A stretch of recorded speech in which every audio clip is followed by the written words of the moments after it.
Especially at the moment, many of you will appreciate when clients call you rather than you call clients. You want to be the go-to expert in your field, but still, many of you wonder, how can I become the go-to expert?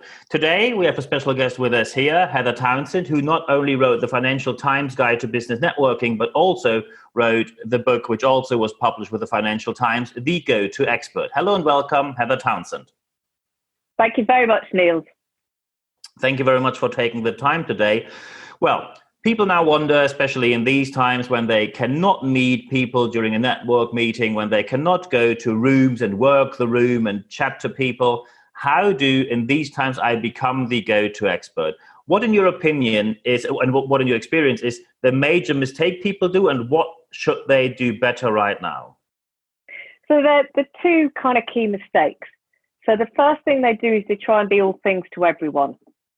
Mm-hmm. And when we go into turbulent times, when we go into times of immense change, what people are looking for is a trusted source.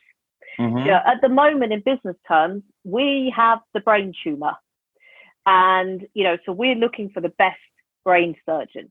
And that's mm-hmm. what's happening out there in business terms. So that's the first mistake people make, is they try and be all things to all people. You look at their website and you go, are you this? Are you that? Whatever. And I think we've known each other now for 5-6 years, and you probably vouch for the fact that I'm probably one of the most niche things in what I do. Two things. Yep. I help small accountancy firm owners grow a £1 million practice, and I help people in professional services firm make partner, and when they get there, stay there.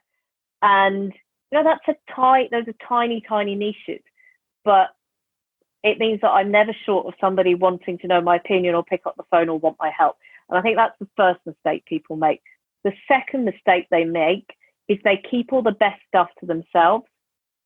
Now, I've always had a philosophy that you put the best stuff out there, you put your best stuff out on social media, and you invest heavily in content marketing. Mm. And actually, McKinsey found in a recent survey that B2B sales, a B2B company, when they're looking for a supplier, is now more likely to look on digital channels than to ask a friend or a colleague. And I think that's an indication of the fact that we're now working from home so much. But that's the reality. So many people treat the online environment as either a place to sell, or they just kind of go, oh, I don't want to go there. And actually, if you really want to be found, you need those two things. You need to build a tribe online and to be known for something. And that means you've got to put effort into social media and the quality of your content and put your best stuff out there. Mm. So, of course, now some people say, well, putting my best stuff out there, I want to be paid for my best stuff. When I put my best stuff out there, don't I run the risk that it's a bit of a disappointment what comes after? Well, interestingly, if actually when you put your best stuff out there and you're a disappointment that stuff comes out there, you don't have enough best stuff. And I mean that absolutely seriously. If you're a real expert, you are an expert. So I know that if someone comes to me and says to me, oh, I haven't had time to do my business development, I can actually very, very quickly point out what are the issues, both at a tactical level, at a strategic level, and at a mindset level. And I can get there within 5 minutes. A more generalist person, maybe somebody that doesn't specialize in my world of professional services, may take half an hour. And, you know, if you're worried that if you put your best stuff out there, that you're going to be pale in comparison, then you've got to work on your own expertise and how you are with clients. Mm. Do you think there are many people out there who lack expertise and still try to make a business out of it? Oh, yes. You know, everybody's got to start somewhere. And that was me 11 years ago. And it took me a while to really settle down and find out what worked for me. I would have saved myself 5 years if I'd really got there and decided instantly. And I think there are a lot of people that are, and you and I have particularly seen this, suddenly the amount of virtual leadership experts that you and I think is absolutely laughable. Yeah. Somebody that's run virtual events, whether roundtables, marketing webinars, virtual masterclasses, training sessions. I think it's hilarious the amount of speakers that are suddenly proclaiming to be virtual experts and getting completely bogged down into what is their technical setup And you're like, no, you've got to have good, engaging content first and foremost. Actually, you're only getting the 1% improvements with all the stuff you're fussing about. And there are a lot of people that are kind of having to rapidly diversify their expertise. And it is paper thin, their expertise. And you do get found out. Mm. So when you would now say people need to be more niche, or they have to focus on a certain area, when I prepared for this interview, many people struggle to do that because they say, I'm afraid to put people off who are willing to pay me potentially. Now I specialize on something and suddenly these people disappear. And it's always a choice. It is always a choice. Now, every time I've deviated outside of my niche, normally because my cash flow is low, I've kind of gone, it's helped a short-term issue, but actually it's given me a long-term problem. And there are times when I will step out of my niche. So one of the things that I'm deliberately developing at the moment is far more of my virtual leadership credentials, because I think it's essential now going forward. And I am deliberately expanding my niche into that world. And I'm reading the books, I'm going into depth, I'm making my own models. But I'm taking a strategic decision to do that. Far too often we take that as a short-term knee-jerk decision. You should always be looking ahead. You should always be looking at the trends. You should always be looking at the hot topics. And you should always be thinking, what does that mean for my audience? What does that mean for my niche? Now, none of us could have predicted what was going to happen. There were quite a few people saying we're due a pandemic and this is going to be the issue.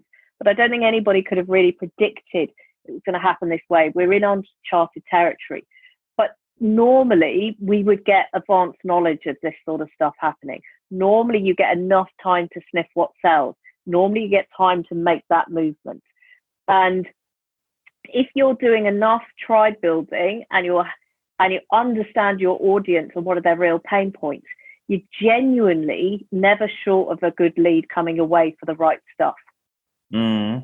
So when we now talk about, so at first that is of course great advice. Now one of the emails I received when preparing for this podcast, and someone obviously already had the idea, I need to put my best stuff out there. But then that person, and of course, thank you very much for everyone emailing me, and of course I keep it anonymous. That person said, putting it out there is quite a struggle for that person. He said, so on the one hand, I should be on Instagram, then I need my Facebook profile, then I need my Facebook page. I, of course, have to post on LinkedIn. I have to tweet regularly and retweet and engage with people. Then I'm on different networks, maybe have a podcast on Spotify and Apple Podcasts and whatnot. How can I do my work besides putting my work out there, my best stuff out there? How do I do it properly, and where shall I go? And my view is you have to focus. So I always say to people, particularly, well, if you're a small business, I don't, in terms of, email is the best route out to your marketplace. And actually, if you're in the business of selling yourself, maybe as a freelancer, sole trader, small business, part of your marketing activity should be growing your platform. For most of us, that means email. And then I tell people you should ideally limit yourself to one, maybe two mediums. So for me, it's always written.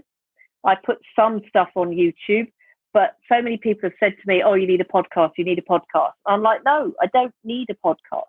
This is all Me Too stuff. Where is my audience? What do they listen to? Where are they going to find me? Where are my SEO advantages? You've got to know your route to market. The next thing I say to people is social media, two channels at most that you really focus on. And actually, even though I've got 16,000 Twitter followers, I'm wrestling with do I close down my Twitter account? And that's a big thing for me. I used to be the Twitter queen 10 years ago. I was the expert on Twitter for one point. And actually, my audience is more on LinkedIn. That's where I focus my time. Yes, I have an Instagram account, but you're going to most likely see me putting pictures up of my gluten and dairy-free lifestyle, because I get a bit of accountability from that. You're not going to see any of my work there. Facebook groups, we have them, but we use them for account management. We don't use them as a marketing technique. And this actually, all of this stuff says you've got to understand your audience and you've got to understand your channel to market, and then everything fits in place. Excellent. So, of course, when we now have someone who has a bit more experience, so let's say one of the people who emailed me said, "Okay, putting my best stuff out there is a struggle for me for one reason.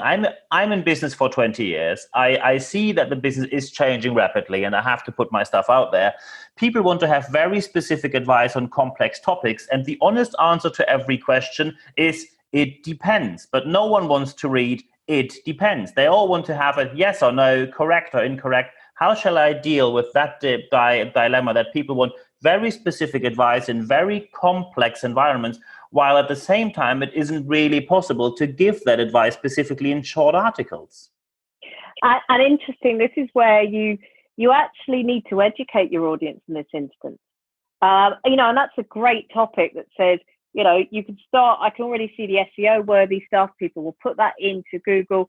And actually part of your answer needs to educate them on why there isn't a short answer. We always think that with today's world, it's all about the bite size, the snackable bit of content. But you've got to remember that your content is there to educate your ideal buyer through the buying journey. And actually it's about understanding what are they interested in? What are their key questions? And you've got to answer that. And if part of that answer is actually, yes, this is a good question. These are the things that go in. There is not a short answer.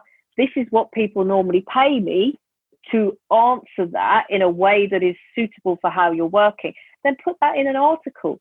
Because a lot of people think, oh, it will just take 5 minutes, when actually it's a 2-hour consultation with a real expert.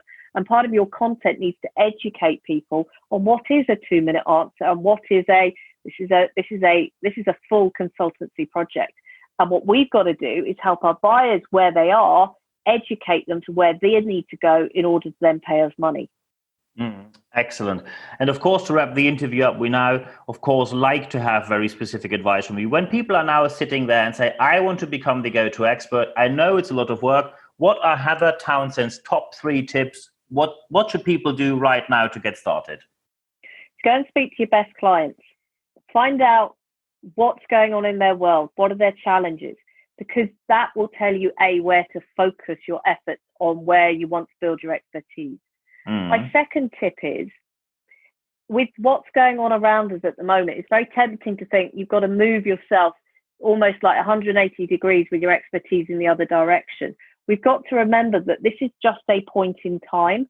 The marketplace will recover. We'll go into recession. We'll come out of recession again. And actually, when we come out the other side, will you still want this new brand you've claimed? So make sure you don't go too far from your existing expertise in order just to survive for this short and medium term. And then the third thing, my third tip is do a little every day.